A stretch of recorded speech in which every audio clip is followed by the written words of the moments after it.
If you're a mom, you're a superhero. That's right. Own it.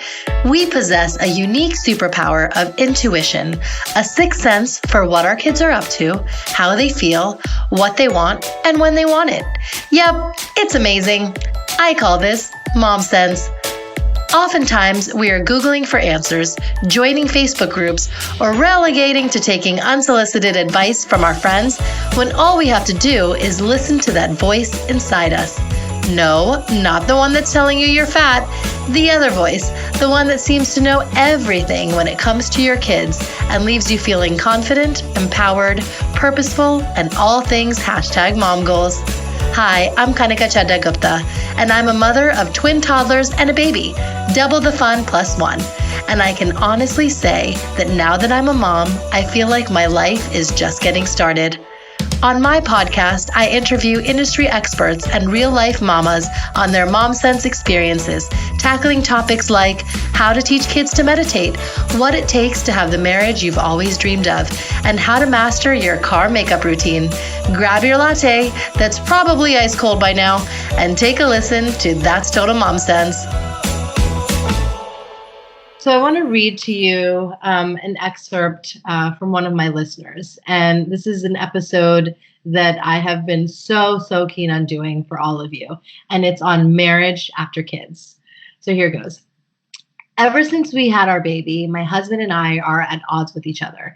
It's like he's my roommate and not my partner anymore. We just coexist.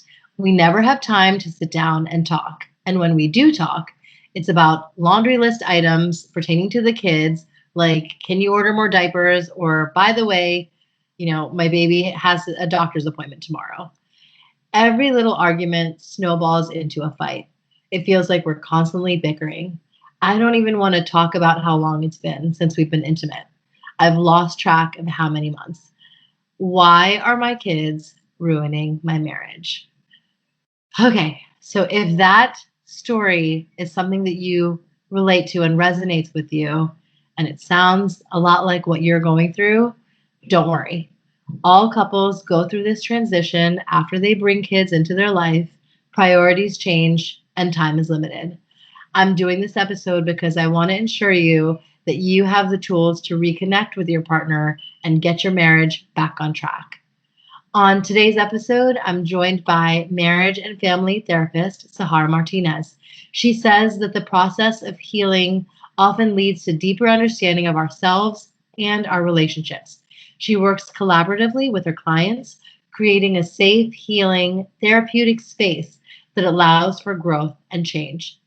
She offers an integrative approach to therapy tailored to your unique needs. She specializes in working with individuals, couples, and families struggling with issues related to trauma, grief, depression, anxiety, and major life changes like having a baby. She says the challenges we face as we move through various phases of life can seem overwhelming and isolating, but it doesn't have to be this way. She truly believes that each individual possesses the power within themselves to live their highest potential, and she's here to support your journey to a place of hope, compassion, and self-love. Sahar, thank you so much for being on That's Total Mom Sense. Thanks for having me. So I want to start with an article that I read recently in Fortune magazine, and it said that for around 30 years, researchers have studied how having children affects a marriage, and the results are conclusive. The relationship between spouses suffers once kids come along.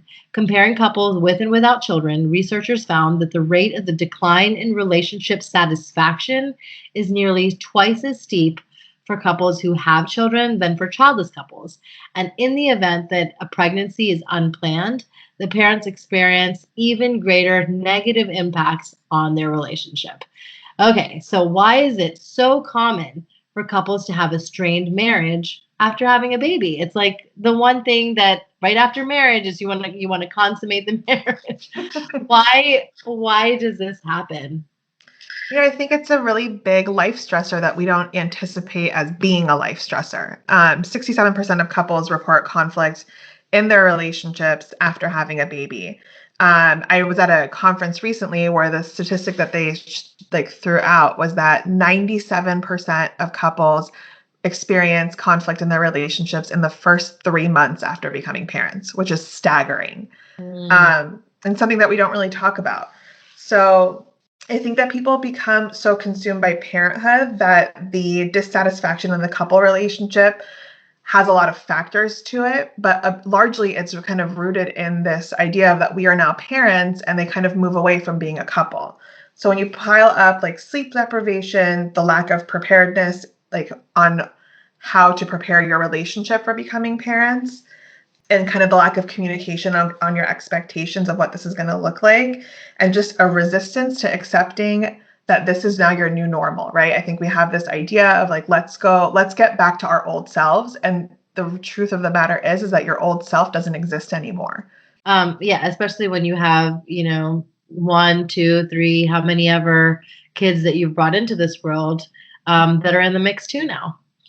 Right. And these transitions don't just happen the first time that you enter parenthood, right? It's transitions. They continue to happen. So they continue to happen as your children grow, and they continue to happen as you introduce more children into the dynamic.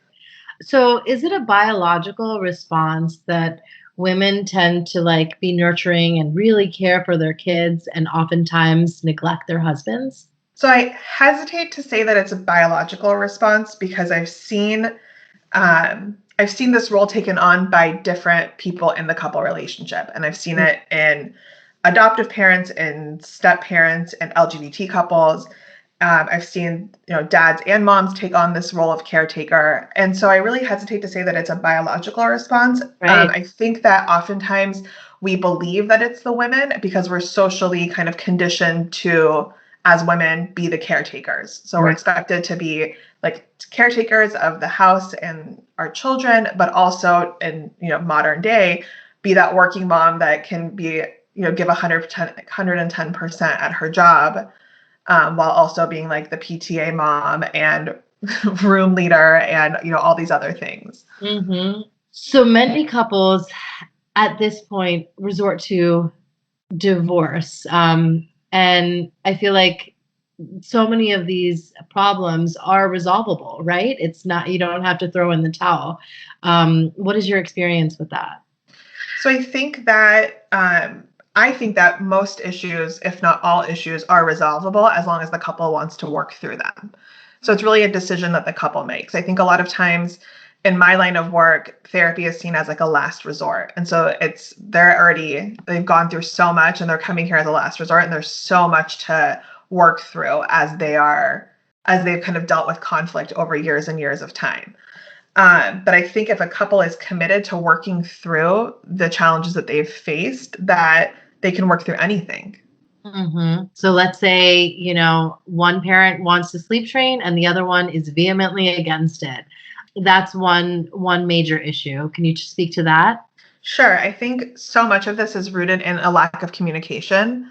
And I think when we get to a place where we're arguing about things like parenting styles, you come from a place of blame, right? So I don't want to sleep train because I feel like it's damaging to our child. And I do want to sleep train because I'm tired and I feel like our baby needs to sleep and you're not listening. And it becomes more about judging the other person for what they're doing instead of speaking about your experience of what's happening. So instead of coming from a place of, I don't know if I can sleep train our baby because I don't know if I can listen to my baby cry for that long, or I don't know if I can keep getting up 6 times a night and work all day because I'm so tired that I feel like I'm not present in this family anymore. I think that if we focus more on communicating what our actual needs are about any topic, that it allows our partner to kind of see where we're coming from and to see if there's a halfway point where we can meet. Okay, number 2 issue that couples face is sex. You have it half as often and it's twice the hassle. How does a couple make time to be intimate? So I think the making time part is one thing, and the actual desire to be intimate is another. Right. I think if we're talking about desire of intimacy, I think that a lot of times we think sex equals intimacy, and that's not necessarily the case. So it's about kind of determining what intimacy means to you as a couple. Is it making out? Is it touch? Is it is it sex, and how does that look in your relationship? I think that there's a hormonal factor after you have a baby that decreases libido for women that, is important to be aware of. But I also think that there is like a bigger piece of this that when we, as women, as a gestational carrier, like your body changes after you have a baby, and it takes time for you to get used to this new body, and it's okay to communicate that to your partner. And it's okay to tell them like, I'm afraid of having sex. I just had a baby and I'm afraid of what sex is going to feel like. Yeah. I need to take it slow. Can we take it slow? Can we try doing this? Can we try sex toys? Can we try a lubricant? Introduce things that maybe weren't a part of your life before that maybe are a part of your life now, to establish this new dynamic. Right. And as for making time for it, I say make time for it when you can make time for it. If it's Yeah. nap time for your Give kids, up the it's nap sleep. time. Yeah, if it's early in the morning, then it's early in the morning. It all goes back to that adjusting to this new normal that you've established, right? Like my normal before I had children was not waking up before 6 a.m. But that is now my normal. Yeah. This is what my life looks like. And it's what it's looked like for the last couple of years. And it's probably what it will look like for the next couple of years. Number 3 issue is the couple time has become family time. So before, when it's just you and your partner, going to dinner or having dinner at home and, enjoying like just a one-to-one conversation was easy. But now it can turn into a total shit show with kids in their high chairs. Eating them first and, you eating cold food and scraps and, that happens in my house. So Sure. I can't wait till the kids are old enough to have a meal together and have conversation. We're passing the, food around and all of that. But in the early years, it just doesn't happen that way. So what is your advice for when that family time takes over that couple time? So I mean, I have a 2-year-old and a 4-year-old, so I totally get that. It is like survival mode a lot of the time. And I think like for my husband and I, we eat dinner after our kids go to bed. Our kids now are at the age where they have a bedtime and they're down at the same time. And so we eat dinner later than we used to eat dinner before having kids, but we eat dinner after they go to bed. So we sit with them while they eat and then we eat after they go to bed. And I think what it comes down to is finding these pockets of time when you can connect just the two of you, even if it's for just a couple of moments. It doesn't have to be like a 3-hour dinner going out, right? It can just be like, we're going to throw together a salad and sit down at 8 o'clock and eat dinner together after our kids have gone to bed and just catch up on our day. And it's maybe 20 minutes, but it feels like it feels longer than that because it feels like it's quality time connecting, Exactly. Oh, that's great. Okay, number 4 issue is, when parents don't have enough time to themselves. They don't have that me time. So how do we resolve that?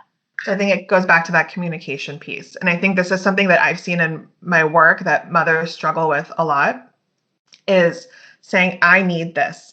I need, 1 day a week that's just mine, just for an hour to go out on my own. So I think it becomes about learning how to advocate for what your needs are and to identify that if I don't kind of nourish this part of myself, then I cannot nurture my family. And so I think it's really about for some people, it's important to me to go work out 3 mornings a week. And so I need an hour in the mornings without the kids to go for a run or whatever it is. And for some people, it's, I want to go get my nails done once a month, or I want to go out to lunch with some friends for a couple of hours, so I think it's about identifying what that need is that needs to be filled and then expressing that to your partner and just saying, I need this for me. And it's not that I don't want to be with the kids or I don't want to be with you. I just need this for me. Right, it's true. And I did do a previous episode with a therapist and coach, Carolyn Zwickson, and it was on like postpartum actually. And that was one of her recommendations as well, is to carve out this me time, because if you're not full, you can't give to your kids. Exactly. It's something that your partner should very easily understand. And, he or she may want his time too, just so that you come to the relationship and partnership whole. Absolutely. I think it's more often than not that I see couples who come in where because one partner won't take the time for themselves, the other one also will not take time for themselves. And they get into this like resentment cycle of neither of us have this time away to Right. fulfill ourselves, and you're not taking it, so I'm not going to take it. And they resent each other for it, but also no one is speaking up to say, hey, I need like 30 minutes away on my own to read a book in my room or whatever it is, you know? Yeah. Yeah. Yeah. It's so true. Number five issue is in-laws and, having grandparents on the scene a lot. For me, it's definitely a boon. I mean, I have twins and then a baby, and having my parents and my husband's parents around a lot is awesome, because we all kind of all hands on deck in raising the kids. Mhm. But for some families, it might be a little too close for comfort, and how do you navigate that situation when, the in-laws are just kind of like overstepping some bounds here? So I think that the biggest thing is to come together as a couple and figure out what your boundaries are, and kind of like set a game plan and almost like a set of rules of this is what we're comfortable with and this is what we're not comfortable with, and Mm, to go forward with it as a team. I've worked with a lot of couples who will say, I deal with my family, you deal with your family when in regards to communicating anything. Like if it's your mom did something that I didn't like, can you let her know, in order to kind of maintain some peace? But I really think it's about the couple coming together and talking about what it is that they want from that relationship. So if you have a situation where, both sets of parents are generous enough to provide their time and help take care of your kids, then it's about like, okay, so are we comfortable with them driving the kids around? Are we comfortable with them leaving the house with the kids? right, Are we comfortable with them preparing food for the children? right. Or is it going to be an issue if we come home and our children are eating ice cream after dinner, because grandma and grandpa gave them ice cream? And for some people, like for me, that's fine. Like my kids can eat whatever they want to eat when they're with their grandparents, even if it goes against what the rules are at our house. But for some people, it's not. It's like a deal breaker. So it's really about being on the same page as your partner and kind of knowing who's responsible for communicating what to which set of grandparents or Yes, in-laws. that is excellent advice. And then it's kind of just preventing any kind of conflict from like occurring. Sure, yeah. And the number six issue is money. Obviously, it's a huge financial, like kind of undertaking when you have kids, and money matters more than ever. Mhm. And if one parent is working and one is staying at home, or both are working, whatever the situation may be, it's the most necessary thing to keep everything, functioning. So when couples fight over money, what are your recommendations about that? So this is one of the things that I work on with my couples who come in. For couples, I do like a couples workshop preparing for having a baby, and this is one of the topics that we talk about. And I tell my couples, I need you guys to think about every scenario that could happen after you have a baby. So if my couple comes in and they're both working, what happens if one of you decides that you can't go back to work after you have a baby? That happened to me. I didn't go back to work for 2 years after I had my first child, and that Right. was completely not what I had anticipated. Yeah. you know so we talk about, so what does this look like what does it look like emotionally for you guys, and what does it look like financially for you guys? Is this even a possibility for you guys? Mm, And I've, on the flip side, I've had couples who mom wasn't working when they got pregnant, had the baby, and a few months in was like, I want to go back to work, I want to get a job, I want something outside of the home in order to establish an identity of self again, because I feel like I need this. yes. And so I think that if you are prepared to if you prepare your couple relationship before having the baby, this is a conversation that happens in there. And if you're not, like a lot of people don't go through a workshop like this, then it's about really talking about logistically what works for you. So does it work for you guys to have one person at home and then you're not paying for daycare and childcare? Does it work for you guys to have someone go back to work because you have help at home from family? Right. But I really think, again, coming from that place of communicating what your needs are. When I had my first son, there was no, I would have lived in a shoebox and just to stay at home with him. It didn't matter what needed to happen. Okay. And I just wasn't prepared to go back. And so when I had that conversation with my husband and was just very, very honest with him and was like, I don't think I am emotionally, physically, mentally ready to be away from our son, and this is what I need right now. that was the conversation that we had, you Mm-hmm. know? So I think, Exactly. again, like if we come from a place of really communicating what our personal needs and our experiences are, then it really, really creates a space within the couple relationship that is honest and open and has a lot of room for growth and opportunity. Now that you're parents and you want to raise your kids to be stand up adults and good Samaritans and all of that, but you as individuals still have your own preferences. So, one thing that I know really kind of sticks with me is your child is the way he is or she is when he's born. He's not going to be Mhm. an extension of yourself. It's like that's just who they are. But still, I feel many parents struggle with this, and they want to have a mini me.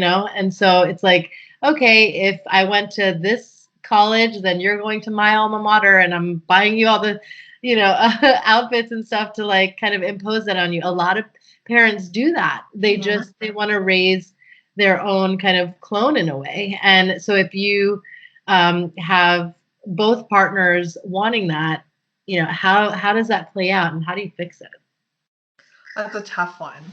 I think a lot of times, like we put so much of our hopes and dreams and expectations into our kids, right? And sometimes that's like most of the time, it's with all of the best intentions. Mhm. So you want your kid to go to your alma mater because you want them to have that amazing experience that you had in college.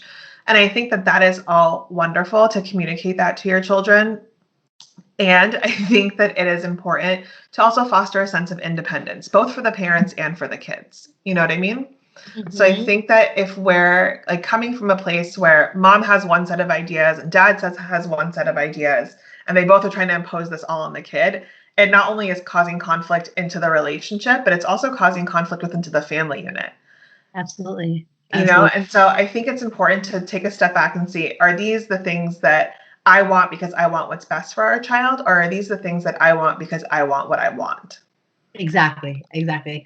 And so then you kind of come to terms with that. And I guess, I mean, do you just like agree that there's an impasse or just say that, like, how do you like come to a decision that we're going to raise the child this way and not kind of inflict our own preferences on the child? Yeah, I wish that there was like a solid answer for that. I think that in any family unit, you're gonna impress your beliefs and kind of who you are as a person onto your kids, right? They're gonna be it's the culture and the environment that they're growing up in. I Yeah. think that once our kids get a little bit older and they get influenced by other things, then they start to bring in kind of their own personal culture into the family. And that's when the dynamic starts to shift. Like my Mm, 4-year-old is in school now and he's learning about things that he has not learned like at home from us. Like a really random example of this is that so our son has never been to a McDonald's before. And we've okay. never said the word McDonald's to him. We've never it's not something that we talk about at home, but he knows what McDonald's is. Hmm. And so I asked him, where did you learn this from? He's like, oh, my friend at school talked about McDonald's. And I was like, okay. So now this is something that's part of his, cultural identity is that he knows what McDonald's, we drive by McDonald's and he points it out and he says, that's McDonald's. And it's not something that I Mm, taught him. And it's not something that my husband taught him, but it's something that he now knows. And okay. so I think that like our kids, they are their own person and they learn from us because they live in our home, they live in the environment that we provide for them. And then when they branch out and they go to school or go to daycare or meet new friends or whatever it is, they start to bring kind of their own spin of things back into the family unit. So I think Absolutely. that's a lot of times when like pushback starts to happen when kids get a little bit older. Let's say you just can't avoid having a fight. What do we do in order to have a fair fight? So I think there's a couple of things to keep in mind. I think first is that to always come from a place of expressing your experience and using feeling statements. So I feel, I experience, this is what's happening for me, and kind of really staying grounded in your own experience and trying to communicate that to your partner. Mm. Um, I think that staying focused on what the issue at hand is. I can't tell you how many times I've sat with couples where they will come in saying, we got in an argument over dinner last night over who didn't take the trash out.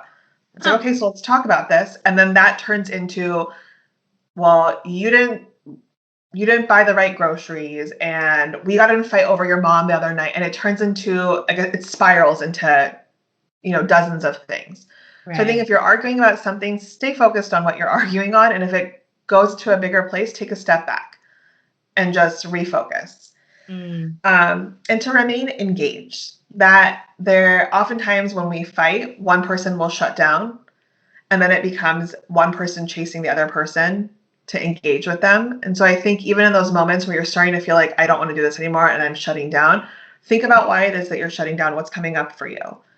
My husband gets up with our kids in the mornings, right? Like that's like his responsibility. And so it's what he's chosen to do. So before work every morning, he gets up with the kids and I get a few moments to get ready and, get set for my day. And a lot of the times they will be having a great time. He makes them breakfast and they're playing. And the second I come out there, the kids melt down. And he'll turn to me sometimes and he'll say, oh, they were acting so great before you came out here. Huh. And it really, really would make me angry. Yeah. And so I would say to him, like, that's so unfair that you say that. Like, I'm with the kids all the time. And it really, when I sat down and I thought about it, I wasn't angry. I felt hurt. And so when I expressed that to him, like, oh, it hurts my feelings when you say that because I feel like, you are judging my parenting or that you think that the kids don't like me as much or whatever it is. He was like, no, I'm not talking about you. They're just being terrible. That's totally, totally on them. Observation. Yeah. Yeah. And so I think that if we get to a place where we can really communicate what our own experience is, it also helps the other person to understand where we're coming from. So find your common ground. So I think oftentimes when couples are fighting, it's important to find like a place where you can come together. So by using those feeling statements, finding the foundation, how you feel, and allowing your partner in to see what your experience is, you can find a place where you can come together and, find a common ground and find a way to resolve the argument.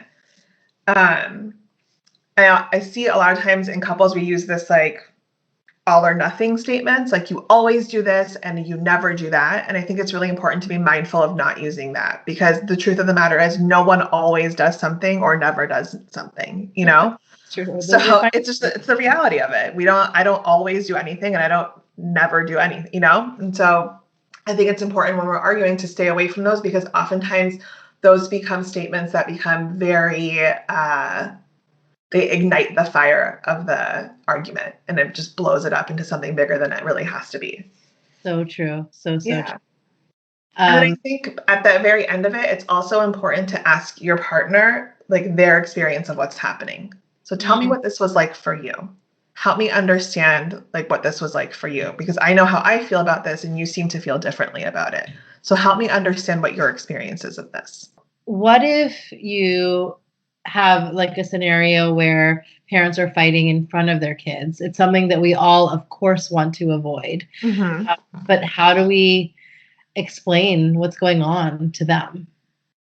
So I think that, obviously the goal is to avoid having conflict with your partner in front of your kids, like you said, but I think inevitably it happens. And so I think when it happens, one thing I think that is important is that you make up in front of the kids too, so that they see the full circle. Aww. Right. And so if you're going to argue or have a disagreement or whatever it is, for them to see what it looks like coming full circle and, to apologize and however that looks like in your couple relationship. And I think when you explain it to your kids, I think you explain it to them very simply. My kids are young. So I say, sometimes like mama and dada disagree or we don't get along or we don't agree about things. And that's okay. Just like how sometimes you and your brother don't agree about things and that's okay. But we talk about it and then we say, I'm sorry when you need to say I'm sorry. And then when your kids get older, I think you can be more complex in how you explain it to them. But I think that it's important for kids, if they're going to see the conflict, to see the resolution of it too. So tell us a little bit about how you help your clients. I really, when working with couples especially, I hope that my space is a space that they can come and work through their experiences and that it's a neutral space for them to explore conflict.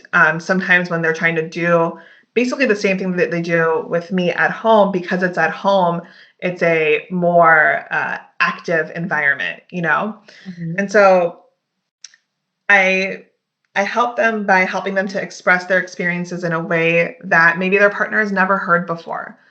And oftentimes, like when we're working together, it's the vulnerability that comes out from, the partners together. They'll say like, I've never heard, my husband or my wife or my boyfriend or my girlfriend speak in this way before. Mm. In the workshop that I do with my couples preparing for parenthood, we approach the workshop in a very similar way to like a childbirth class or a CPR class. And that preparing the couple relationship is similar to preparing of how you take care of your baby, or, all of these things that we have all these other classes for. You know what I mean? Mm-hmm. Yeah, And absolutely. so I really try to help equip them with the tools to establish healthy communication, know what their boundaries are, kind of set a couple plan similar to like a birth plan for when they're going into this new time in their lives. Can you tell us about some stories of clients you've helped, and maybe one of them will resonate with one of our listeners? I had a couple that I was working. So when I was seeing, I saw them through pregnancy, and then I saw them after as well. Mm-hmm. And after they came in, they had come in maybe a few months after they had had their baby, and they were doing okay. But dad had really kind of retreated a bit. And his wife was like, I don't really understand what's going on. And so they came in and they were talking about how they were so excited about the baby, and, they were making time for themselves. And he ended up just blurting out, I have a lot of feelings about like what it was like to experience your birth. And she had had a very traumatic birth, where she had spent time processing, like in therapy and with friends, but no one had really attended to him. And this had now started to cause like their couple relationship to have some cracks in it. Mm-hmm. And so we spent a lot of time working on what that was like for him. And he got to this really like beautiful, vulnerable space where he was like, I was really scared that you were going to die, and I didn't know what to do. And I didn't know how to express that to anybody because nobody was listening to what I was saying. Aww. Yeah. And so I think, in the work that we do, a lot of times it's that preparing the couple before the baby comes. And then there's like the stuff that comes after. And I think it's important to stay connected in order to have those moments where you can express that to your partner. Like, this really scary thing happened in our lives, and the end result was great. You're healthy. Our baby is healthy. We have this baby that we always wanted. And I had a lot of really scary stuff wrapped up in it that I didn't know how to communicate to you. That's making me scared to like touch you or be around you. Right. What about your experience with couples kind of being at odds with each other after having the baby? Have most of these couples patched things up and worked out, or have the majority decided to part ways and yeah? They've all stayed together. They all stay together? They've all stayed together. Yeah. And so you can get through it. You can get through it. Yeah. And I think a lot of it, so when I do like workshops and groups, it's multiple people that are in there together. And I think part of it is finding that community of like, we are not the only ones who feel this way. Mm-hmm. And so I think a lot of times parenthood can be so isolating, and we only talk about the good stuff, right? Everything is like a curated Instagram feed of beautiful baby pictures and family photos and whatever it is. And True. no one really talks about the hard stuff. And it's hard, and it's hard on your marriage. It's hard on your relationship. And to find a group of other people who are like, yeah, this is really hard, I feel the same way as you do, is really, I think, validating for people. Who are some of your ideal clients, and what is your specific process like? So I typically work in the space of maternal mental health and couples. So I work with moms in really any stage of their life. So women who are entering parenthood to women who have children who are launching out of the home. Mm-hmm. And I work with couples all through that space too. So couples who are not married, cohabitating, have kids, don't have kids, kind of the whole nine. Yeah, and where are you based, and do you take on couples and work remotely? I do. So for my workshop programs, I do work remotely. My office is in Orange County, California. Mm-hmm. And yeah. Okay, great. Okay, so let's go on to your mom sense moment. I love hearing these stories. So mom sense is kind of like term that I coined for the superpower that we have as mothers on knowing what our kids need when they need it. And no one else can tell us otherwise. So tell us about a mom sense moment that you had. So my youngest son is like the most joyful child ever. He was just born like the most joyful, happy baby ever. Um, and he, right around when he was, I think, turning a year old, maybe he was a little bit younger, he just was like the slightest bit fussy. Like not anything that would be anything for any other child, but he just had a little bit of a cold and he was slightly fussy. And there was just something in my gut where I was like, something's wrong with him. I know that something's wrong with him. And everyone was like, he's fine. He has a runny nose. He's fine. He's fine. Yeah. But I was like, I know that something's off. And so I ended up taking him to the doctor against the advice of everybody. And it turned out the kid had like a double ear infection. He had hand, foot, and mouth. He had all this stuff going on. Poor child. Oh no. What Yeah. ended up being on like 2 weeks of antibiotics, but I just knew in my gut that something was off with him. And sure Right. enough, like he got on the medicine that he needed to be on, and in 3 days he was completely back to normal. Oh wow. And Yeah. it was like such a like So painful. yeah, like he suppressed his pain and anguish and like that's why no one could even tell. Yeah. Oh, yeah, it never steers you wrong. It's really, really incredible this power we have. Let's not forget our quote of the day. So, what is a quote that you say you live by? So I love this quote by it's actually a Persian poet named Hafez, and it says, "The words you speak become the house you live in." And I think that that is so powerful, especially in the work that I do, because there's so much value in how we communicate with the people in our lives. And I think that if you are able to establish like healthy and effective communication with the people that are, in your circle, then you build a house that has a strong foundation and that is functional for you. Absolutely. Wow, that is so, so beautiful and profound. And yeah, it's something that I think, our listeners who are parents want to achieve. They want to create a safe, supportive environment for themselves, for their partners, for their kids. And it really just boils down to communication and how you speak to each other. Mm-hmm. Wow. It's now time for Mom Haul, when we share products we love. Okay, on to our fun section on, our shopping section, if you will, a mom haul. So, as moms, there's like tons of stuff that we're buying all the time. And is there a product that you're loving right now that you want to share with our listeners? So I've been obsessed with Boscia face masks throughout both of my pregnancies. It's like my ultimate at-home self-care indulgence. And because they're botanical and all natural, I could use them while I was pregnant and nursing. So they're just, they're everything. Yes, I remember when those black masks, the Boscia came out at Sephora, and I just they were like giving out samples. This was like years ago, but I thought it was the coolest thing to have it harden and peel off, and they're definitely effective. Love them. My kids actually love them too. They think they're really funny. So yeah, it's like, okay, we're all gonna do this together. Right, exactly. And it's not Halloween. That's awesome.